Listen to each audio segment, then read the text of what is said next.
Hello children, hope you all doing good. Let's start today's chapter, Force and Pressure. Force. All the movements made by people or things require force. This force is defined as a push or pull that causes some kind of movement in an object. The force can move, slow down, stop or change the direction of the object. देखिए force के बारे में आपको पता होगा, force होता है अ पुल और अ पुश. अब फोर्स की वजह से देखिए कोई भी जो ऑब्जेक्ट है मूव कर सकता है, स्लो डाउन हो सकता है, स्टॉप हो सकता है या फिर उसकी डायरेक्शन चेंज हो सकती है. Effect of force. Force can make an object move. When you kick a ball, it starts moving. If you push a book lying on a table, it starts moving. Similarly, when you pull a chair, it starts moving. देखिए force जो है किसी भी object को move करा सकता है. जैसे कि आप एक बॉल को किक करेंगे तो मूव करना स्टार्ट करेगा, आप बुक को पुश करेंगे तो मूव करेगी, right. Force can change the speed of a moving body, either increase, decrease or stop. If a footballer player kicks a moving football in the direction of motion, that is, in the direction at which it is rolling, the football starts moving faster. When a goalkeeper applies force to stop the ball, he reduces its speed to 0. अब देखिए जो force है वो किसी भी moving body की speed को change कर सकता है. जैसे फुटबॉल के मैच में क्या होता है कि जो फुटबॉलर है वो फुटबॉल को किक करता है, राइट, उसकी जो डायरेक्शन ऑफ मोशन में. तो जो फुटबॉलर इससे क्या होगा, जो फुटबॉल होगी वो आपकी फास्ट मूव करना स्टार्ट करेगी. इसी तरह से जब गोलकीपर है वो फोर्स अप्लाई करता है बॉल पे जिससे कि वो रिड्यूस हो जाती है उसकी speed 0. If he is not able to stop the ball properly, he may only slow down the ball. Similarly, if he apply brakes to a moving bicycle, it first slows down and then stops. अच्छा देखिए जो goalkeeper होता है वो उसकी speed को 0 करने की कोशिश करता है, बट कई बार क्या होता है कि अगर वो प्रॉपर्ली इसको स्टॉप नहीं कर पाया तो क्या होगा, वो बॉल की स्पीड को स्लो डाउन कर देगा. इसी तरह से हम मूविंग बाइसिकल में ब्रेक्स अप्लाई करते हैं, इससे जो साइकिल है वो स्लो डाउन हो जाती है and then it stops. Force can change the direction of motion of a moving object. When a batsman hits a cricket ball with his bat, he applies force to change the direction of the moving ball. Similarly, you change the direction of your moving bicycle by applying force to its handle in the desired direction. अब force जो है किसी भी moving object की direction को change कर सकता है. जैसे कि बैट्समैन क्या करता है, वो क्रिकेट बॉल को हिट करता है, ओके, एंड उसके बाद क्या होता है कि जो आपका उसकी डायरेक्शन क्या होती है, चेंज हो जाती है बॉल की. इसी तरह से जब आप अपनी मूविंग बाइसिकल की डायरेक्शन को भी चेंज करते हैं, जब आप उस पर फोर्स अप्लाई करते हैं उसके हैंडल्स पे, और जिस भी डिजायर्ड डायरेक्शन में आप जाना चाहते हैं आप उसे उस तरह लेके जाते हैं. Force can change the shape or size of an object. If you press a sponge, its shape changes. Have you seen your mother making chapatis? She takes a small portion of dough and completely changes its shape and size by rolling it on the board. We can also break things made of glass very easily by applying force to them. To conclude, a force may change the state of motion of an object or change the shape of an object. अब force देखिए किसी भी object का shape या size भी change कर सकता है. जैसे कि स्पॉन्ज को आप प्रेस करते हैं तो उसका शेप चेंज हो जाता है. जैसे आपकी मम्मी और रोटियां बनाती हैं, चपातीस बनाती हैं, तो छोटी सी एक बॉल लेती हैं, देन उस पर फोर्स अप्लाई करती हैं, कंप्लीटली उसका शेप चेंज हो जाता है, राइट. तो इसी तरह से जो फोर्स है वो क्या कर सकता है, किसी भी ऑब्जेक्ट का स्टेट ऑफ मोशन को चेंज कर सकता है, उसका शेप भी वो चेंज कर सकता है. Activity 7.1. Make a list of activities from your daily life. List them under different headings depending on the effect of force. Show whether they change their shape और डायरेक्शन, स्पीड अप और slow down. So you will have to do this activity by yourself. Contact and non-contact forces. Some forces act on bodies only when they are in contact with that body. For example, if you want to carry a bucket of water, you apply a force directly to the handle of the bucket. Similarly, if you have to pick up your school bag, you apply a force directly on the handle of the bag. अच्छा देखिए कुछ forces होते हैं आपके, वो bodies पे act करते हैं जब बॉडी उसके कांटेक्ट में होती है. जैसे कि आप बकेट को कैरी करते हैं, वाटर की बकेट को, तो आप फोर्स अप्लाई करते हैं डायरेक्टली बकेट की हैंडल पे. इसी तरह से जब आप अपना स्कूल बैग पिक करते हैं तो आप फोर्स डायरेक्टली अप्लाई किस पे कर रहे हैं, बैग के हैंडल पे. Forces that act only when there is physical contact between two interacting objects are known as contact forces. Muscular force and frictional forces are two examples of contact force. तो वो forces जो आपके तभी act करते हैं जब आपके physical contact होता है दो इंटरैक्टिंग ऑब्जेक्ट्स के बीच में, तो उन्हें बोलते हैं कॉन्टैक्ट फोर्सेस. और इसके एग्जांपल्स हैं आपके muscular force and frictional force. However, there are some other forces that can also act on object even if they are not in contact. These forces are called non-contact forces. Example, gravitational force, magnetic force and electrostatic force. अच्छा, कुछ ऐसे forces भी होते हैं जो एक दूसरे के contact में नहीं आते बट वो क्या करते हैं, फोर्स अप्लाई करते हैं, तो ऐसे फोर्सेस को बोलते हैं नॉन कॉन्टैक्ट फोर्सेस. एग्जांपल है आपके gravitational force, magnetic force and electrostatic force. When we bring a magnet close to a pin lying on a smooth table, the pin starts moving, sliding towards the magnet even when the magnet is not in contact with the pin. This is an example of a non-contact force, magnetic force in this case. Other examples of non-contact forces would be the effect of the force of gravity. An apple falls to the ground due to gravity. अच्छा देखिए, magnet को जब आप पास ले, magnet के पास अगर आप क्या करेंगे, पिन्स लेकर आएंगे, स्मूथ टेबल पे आपने रखे, तो पिन्स जो है वो आपकी मैग्नेट की तरफ मूव करेगी, जबकि जो मैग्नेट उसके कॉन्टैक्ट में भी नहीं होगा, थोड़ी से डिस्टेंस पे होगा. तो इसीलिए आपका एक नॉन कॉन्टैक्ट फोर्स का एग्जाम्पल हो गया. आपका जैसे ग्रेविटेशनल फोर्स होता है, जैसे कि एप्पल के पेड़ से जो एप्पल आपका डायरेक्टली आपका ग्राउंड में जाता है, वाई? Because of gravity. तो ये आपके कौन से फोर्सेस हैं? Non contact forces. Type of forces. We experience a large number of forces in our day-to-day life. Some of the most important forces are described below. Gravitational force. What happens if you throw a pebble in upward direction? Why do ripe mangoes from a mango tree fall downwards? Why do they not go upwards instead? This is because the earth has a force which is called the gravitational force. The gravitational force of the earth pulls everything towards it. आप एक payable को ऊपर फेंकेंगे, वो नीचे आता है, और मैंगोज जो पक जाते हैं पेड़ से वो नीचे आते हैं, बट ऊपर की तरफ नहीं जाते, है ना.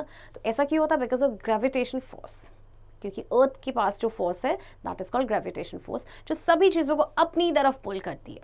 The gravitational force exerted by the earth on all other bodies is called the force of gravity or simple gravity. तो उसे हम सिंपली ग्रेविटी भी कहते हैं या फिर फोर्स ऑफ ग्रेविटी भी. This gravitational force makes the earth move around the sun and also makes the moon go around the earth. तो इसी फोर्स की वजह से अर्थ जो है सन के ओर चक्कर लगाती है एंड मून जो है वो अर्थ के अराउंड चक्कर लगाता है. Every object exerts a force on every other object. The magnitude of the force depends on the mass of the objects and also the distance between them. Two books kept on your table also pull each other but with a negligible force due to their small masses. देखिए, हर object जो है एक दूसरे पे force exert करते हैं. तो जो मैग्नीट्यूड होता है फोर्स का वो डिपेंड करता है कि what is the mass of the object and उनके बीच का डिस्टेंस क्या है. जैसे कि दो अगर आपने बुक्स रखी अपने टेबल पे, तो वो भी एक दूसरे पे फोर्स एक्सर्ट करेंगी, वो एक दूसरे को पुल करेंगी, बट वो नेग्लिजिबल फोर्स होगा क्योंकि उनका मास जो है वो बहुत ही छोटा है. Then why are all things attracted towards the earth? The answer is simple, due to the huge mass of the earth and its gravity. तो सारी चीज़ें अर्थ की तरफ अट्रैक्ट क्यों होती है?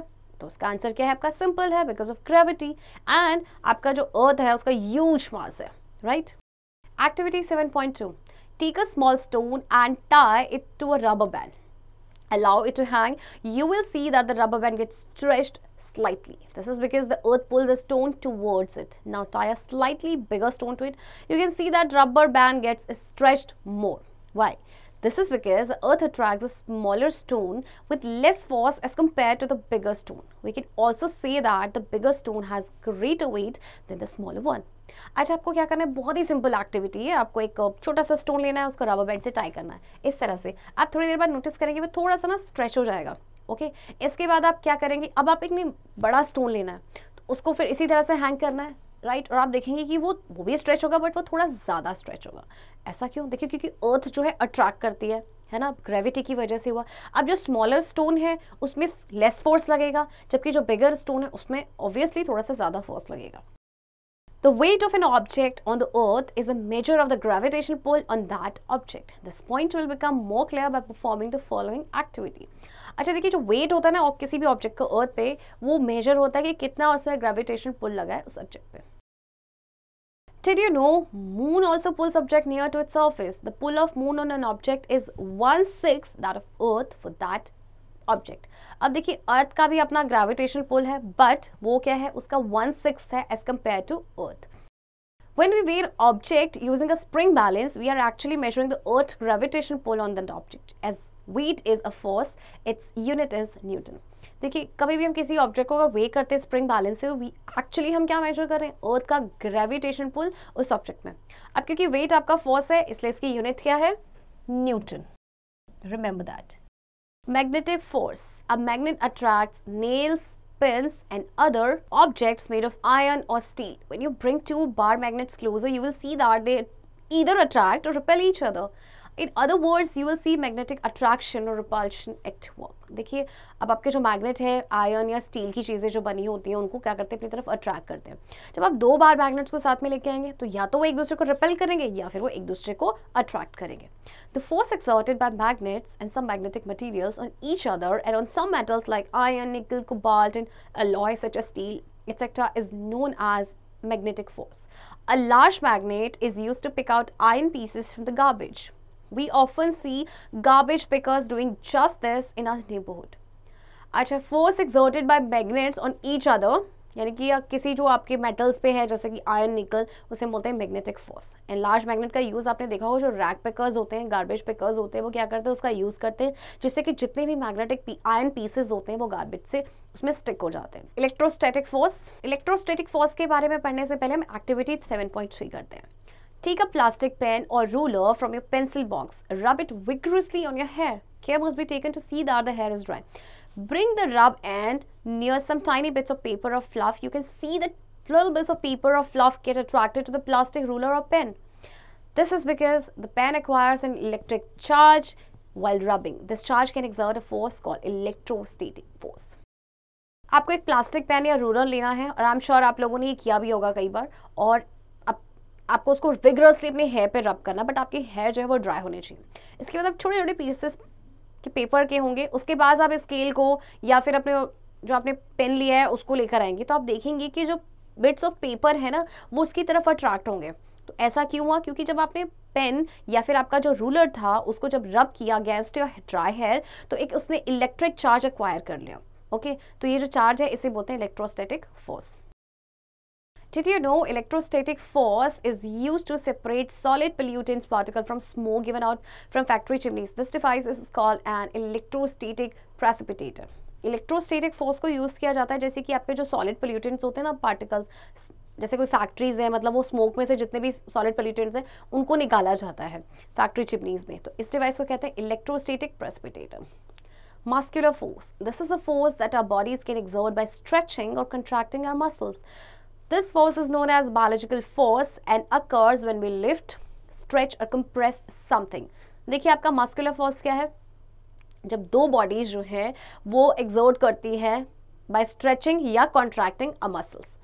In other words, we use our muscular force for doing different work. We also use the muscular force of animals for many purposes like plowing fields, moving carts, etc. तो देखिए हम अपने muscular force का use करते हैं different work को करने के लिए. इसके अलावा हम animals की muscular force का भी यूज़ करते हैं for many purposes. Frictional force. If you kick a ball, it rolls for a while and then comes to rest. Why is it so? Ride a bicycle. When the bicycle starts moving with a good speed, just stop pedaling. What do you observe?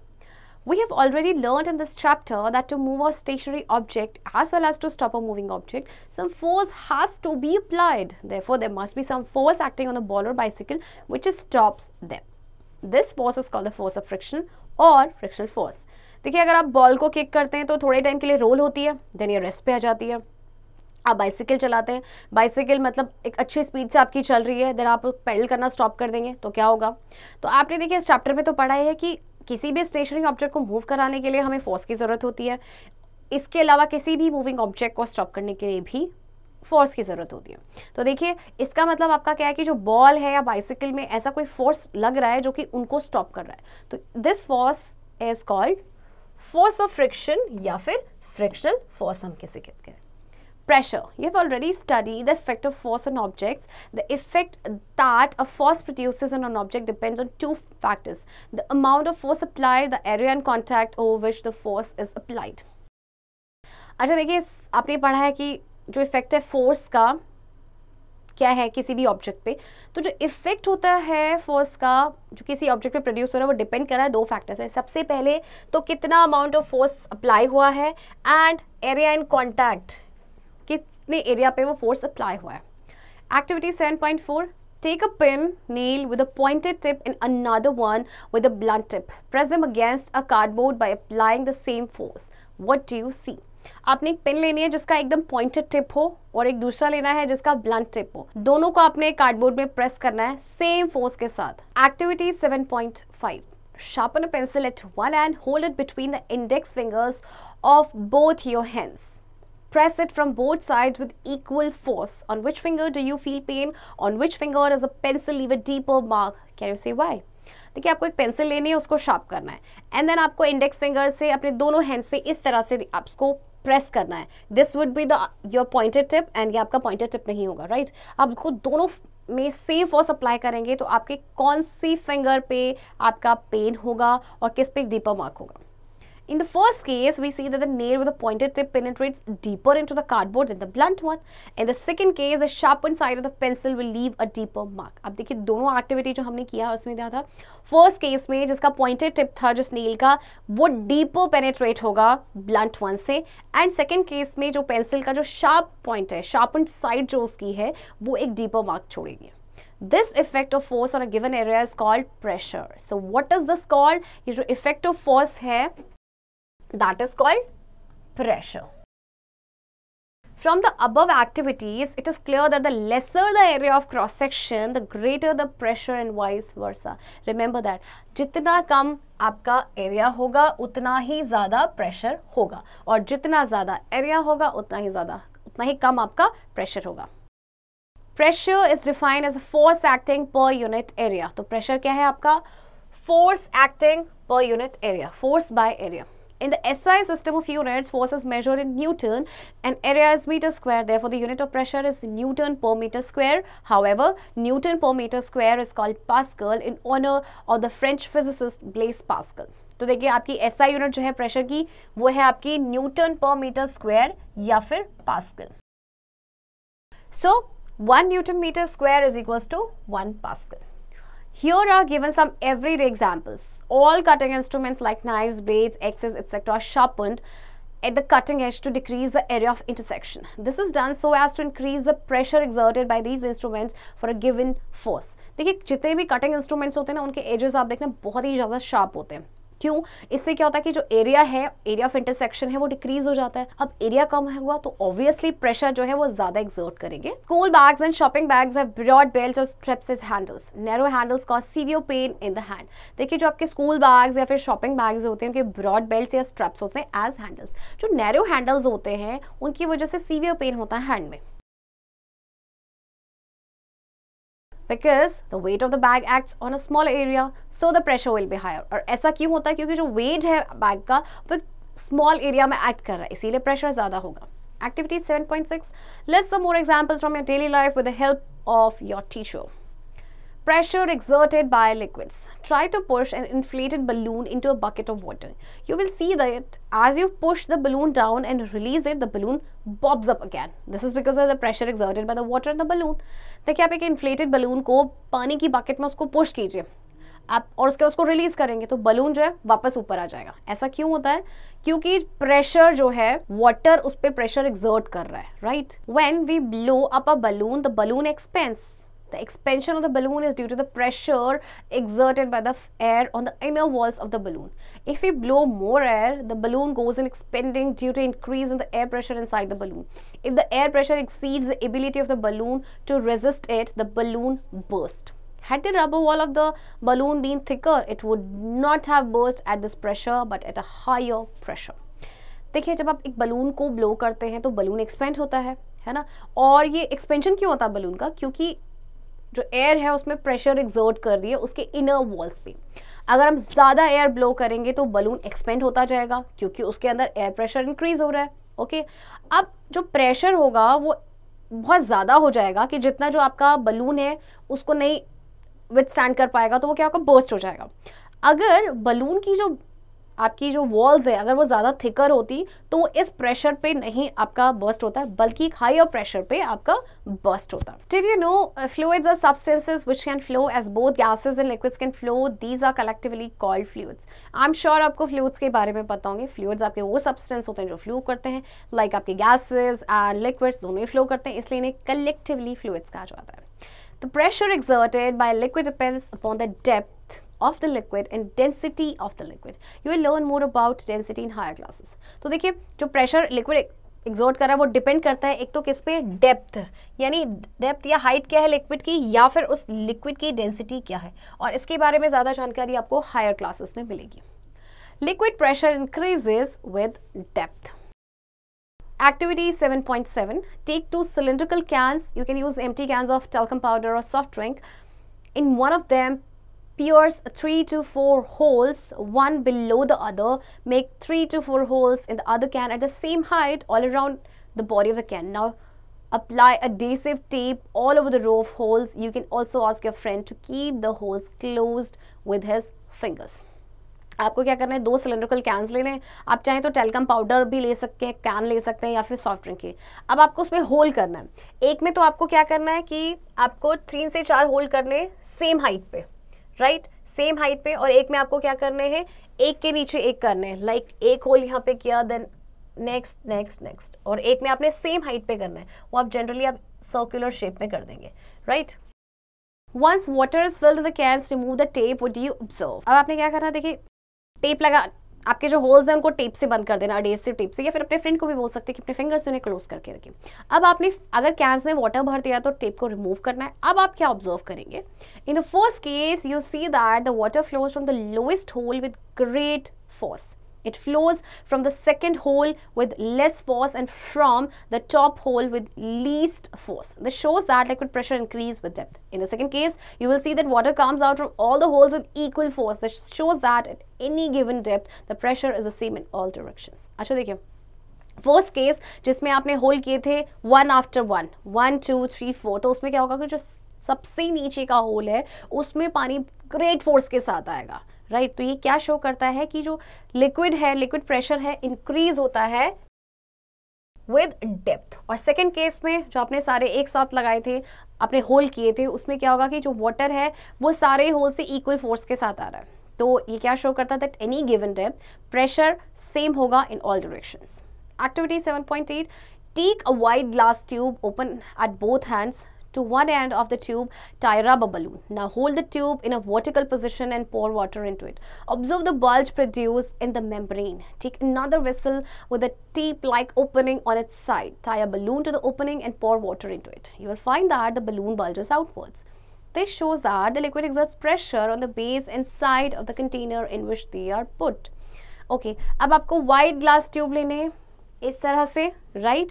अब आपको क्या करना है, ये दोनों and से ना आपके ओपन होने चाहिए. एक एंड पे आप क्या करेंगे, आप एक रबर बलून को टाई करेंगे. नाउ आपने क्या करना है, ट्यूब को होल्ड करना है वर्टिकल पोजीशन में, एंड इसमें आपने वाटर पोर करना है. अब आप देखेंगे कि जो बल्ज प्रोड्यूस होगा इस मेम्ब्रेन में, एक दूसरा वेसल लेना है जिसमें आपकी टैप लाइक ओपनिंग होगी उसके साइड्स में, लाइक दिस, ओके. एंड आपने इसमें क्या करना है, इसमें भी आपको बलून को क्या करना है, आपने बलून को टाई कर लेना है. अब आप इसमें क्या करेंगे, देखिए जब आप इसमें क्या करेंगे, इसमें भी आपने वाटर को पोर करना है, तो आप देखेंगे कि जो ये बलून है इट विल बल्जेस आउटवर्ड्स, या आउटवर्ड्स की तरफ आपका बल्ज हो जाएगा. तो ये क्या शो करता है कि लिक्विड जो है प्रेशर एक्सर्ट करते हैं on the base and the side of the container in which they are put. यानी कि ये बेस पे भी प्रेशर एक्सर्ट कर रहे हैं और लिक्विड जो है साइड में भी प्रेशर एक्सर्ट कर रहे हैं. Measuring liquid pressure. An instrument called a manometer is used to measure liquid pressure. You can easily make your own manometer. Try this one at home. Instrument जो liquid pressure को major करते हैं उसे कहते हैं मैनोमीटर, और इसे बनाना काफ़ी इजी होता है, आप बना सकते हैं. A manometer consists of a U-shaped tube containing a liquid. देखिए आप ये देख सकते हैं U-shaped tube है जिसमें आपका लिक्विड होगा. One end of the U tube is open to let the air in and the other end is attached to a thistle funnel. This is thistle funnel to a flexible tube. The mouth of the thistle funnel is covered with a tightly stretched rubber balloon or polythene bag. इस पे आपने या तो rubber balloon लगाना है या फिर polythene bag. When a thistle funnel is kept in the open air, only atmospheric pressure acts on it. अच्छा, जब आप क्या करेंगे, इस थिसल फनल को आप ओपन में रखेंगे तो जो सिर्फ एटमॉस्फेरिक प्रेशर है वो एक्ट होगा.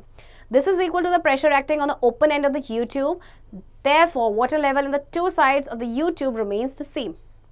तो आपके किसके इक्वल होगा, जो आपका प्रेशर एक्ट हो रहा है open end of the U tube. तो इसीलिए जो वाटर लेवल होगा दोनों साइड्स में इस यू ट्यूब के वो सेम रहेगा. To test it, squeeze a rubber balloon gently with your fingers. The liquid level goes up in the open and comes down in the other arm. The difference of liquid levels in the two arms is the measure of the pressure exerted on the rubber. Press the rubber harder with fingers and see what happens. Does the difference in the levels of liquid in the two arm increase? अब आपको इसको test करने के लिए आप क्या करेंगे, जो रबर बलून आपने या पॉलीथीन बैग जो आपने लगाया था नीचे, उसको आप स्क्वीज कर देंगे आप जेंटली अपने फिंगर्स से. तो जो लिक्विड लेवल है ये ओपन एंड में आपका ऊपर चला जाएगा एंड दूसरे आर्म में ये नीचे आ जाएगा. तो जो डिफरेंस होगा ये लिक्विड लेवल्स का आपके जो दोनों आर्म्स में आया है ये होगा आपका the measure of the pressure exerted on the rubber. फिर रबर हार्ड को अपने फिंगर्स से थोड़ा सा हार्डर प्रेस करना है एंड आप देखेंगे कि क्या होगा. Activity 7.9, lower the funnel of a manometer into a bucket of water to a depth of 10 centimeter. Note down the difference in water level in the manometer carefully. Now turn the face of the funnel to a different direction, keeping it at the same depth. You will find that the liquid pressure does not change. This verifies that at the same depth, a liquid exerts equal pressure in all directions. अब आपको देखना क्या करना है कि जो आपको manometer का जो फनल है उसको लोअर करना है. एक बकेट और वाटर में आप देख रहे हैं लगभग 10 सेंटीमीटर तक. अब आपने नोट डाउन करना है कि वाटर लेवल में कितना डिफरेंस आया है मैनोमीटर में. नाउ अब आपको क्या करना है, जो फेस है फनल का उसको टर्न करना है डिफरेंट डायरेक्शन में. और मतलब इसको क्या कर रखना है कि सेम डेप्थ पे रखना है, लेकिन डेप्थ सेम होनी चाहिए बट उसका डायरेक्शन आपने चेंज कर देना. नाउ आप देखेंगे कि जो लिक्विड प्रेशर है वो चेंज नहीं हुआ. ये क्या वेरीफाई करता है कि सेम डेप्थ पे लिक्विड जो है वो इक्वल प्रेशर एक्सर्ट करते हैं in all directions. Now lower the funnel successively to depth of 15 centimetre, 20 centimetre and so on. Does the pressure increase as the depth increases? What do you conclude from this? अब आपको funnel को lower करना है, मतलब 15 centimetre की depth तक, then 20 centimetre and then आपको अपनी कंक्लूजन निकाल ली है कि जो प्रेशर है क्या वो इंक्रीज हो रहा है जैसे जैसे डेप्थ इंक्रीज होगी. Of course bottom of the sea is much greater than at sea level. Very deep down the pressure is enough to crush the human body. That is why deep sea divers wear specially designed suits to protect themselves from such high pressures. आज जब सी के bottom में ना pressure काफ़ी ज़्यादा होता है सी level से, तो बहुत नीचे अगर जाएंगे तो प्रेशर इतना ज़्यादा होता है कि it can crush the human body. इसीलिए जो डीप सी डाइवर्स होते हैं वो स्पेशली डिज़ाइन सूट्स पहनते हैं जिससे कि अपने आप को प्रोटेक्ट कर सके इन हाई प्रेशर से. Dams are made stronger and thicker at the base to withstand the high pressure at greater depth. Dams जो होते हैं बेस पे वो काफ़ी स्ट्रॉन्गर एंड थिकर होते हैं जिससे कि जो हाई प्रेशर है ग्रेट डेप्थ पे उसको विथस्टैंड कर सके. Atmospheric pressure, a layer of air called the atmosphere surrounds the earth. As you know, air is also matter and has weight. The weight of the atmosphere exerts a pressure on the surface of earth. This pressure is called atmospheric pressure. Its magnitude is around 100 kilopascals at sea level. However, as we go upward, the magnitude of atmospheric pressure decreases gradually. देखिए आपको पता है कि एक layer of air जिसे कहते हैं atmosphere वो अर्थ को सराउंड करती है ना. और आपको पता है कि एयर मैटर है एंड इसका वेट है. तो जो वेट है आपका एटमॉस्फेयर का वो एक प्रेशर एक्सर्ट करता है अर्थ के सरफेस पे. तो इसे कहा जाता है एटमॉस्फेरिक प्रेशर एंड इसका जो मैग्नीट्यूड है वो अराउंड 100 किलो पास्कल होता है. हालांकि जैसे जैसे आप ऊपर जाएंगे ना एटमॉस्फेरिक प्रेशर डिक्रीज होता रहेगा. Did you know at the bottom of the Challenger Deep in the Mariana Trench in the ocean of Philippines, that is at nearly 11 kilometers beneath the surface, the pressure is well over 1100 kilogram per square centimeter. कि challenger deep जो आपके Mariana trench में है ये आपका Philippines में है ये ओशन. तो इसका जो आपके इसके बॉटम पे प्रेशर है आपका इतना. The following activity will show the magnitude of atmospheric pressure on the Earth's surface. Take a glass tumbler and fill it with water to the brim. Cover it with a thick sheet of paper or cardboard. Press your palm over the sheet and quickly invert the tumbler. Slowly remove your palm supporting the piece of paper. Would you observe? Surprised? आपको एक कांच का glass लेना है, उसको आप उसके brim तक, ब्रिम यानी जो ऊपर का जो लेवल, तो उसको बिल्कुल भर देना है पानी से. देन उसको एक थिक शीट का पेपर या कार्डबोर्ड आप ले सकते हैं, उसके ऊपर रखना. अपनी पाम को अपने प्रेस करना शीट पे एंड देन क्विकली आपने एकदम से ग्लास को इन्वर्ट कर देना यानी अपसाइड डाउन कर देना. एंड देन आप स्लोली क्या करेंगे अपनी पाम की सपोर्ट से पीस ऑफ पेपर को निकालेंगे. तो आप वहां पे क्या ऑब्जर्व करेंगे ये एक्टिविटी आप जरूर करके देखेंगे. And then what will you see? You have seen that the paper did not fall as one expected it to do.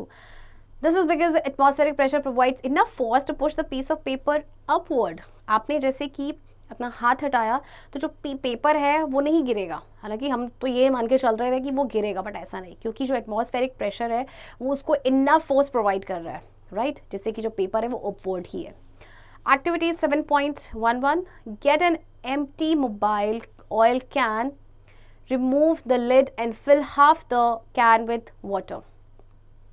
Boil the water with the help of a heater in the can for a few minutes so that the steam drives out air from the can. Replace the lid tightly and pour cold water over it. What happens to the can? You will see that the can gets crushed from all directions. Why does it get crushed? It is because on pouring cold water, the steam inside condenses, causing a partial vacuum inside the can. Thus, the air from outside exerts pressure on the walls of the can and crushes it. This activity shows that air exerts pressure.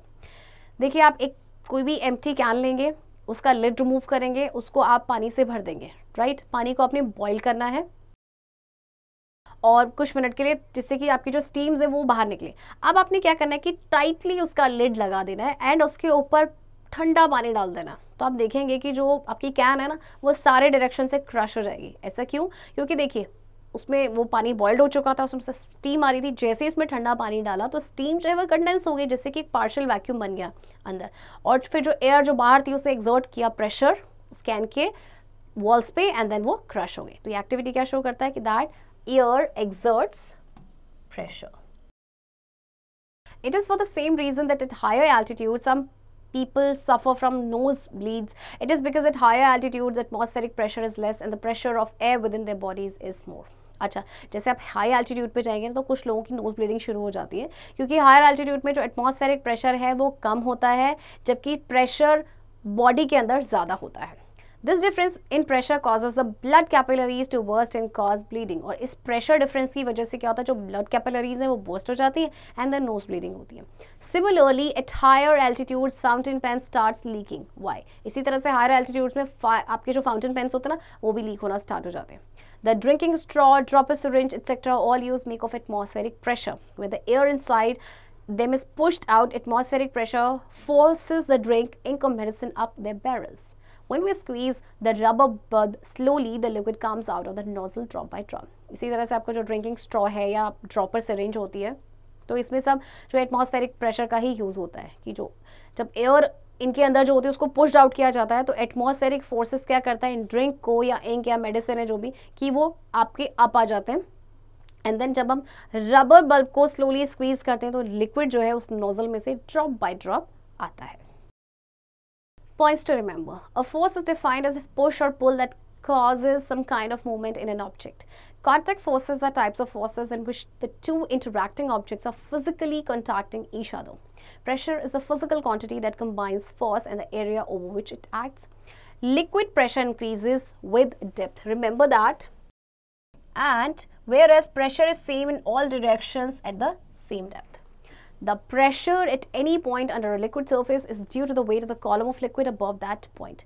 Liquid pressure is measured with a manometer. The pressure exerted by air is called atmospheric pressure. It is exerted equally in all directions. Atmospheric pressure reduces as height above sea level increases. Children, I hope आपको ये chapter समझ आया होगा, and इस chapter की practice अब आप खुद से करेंगे.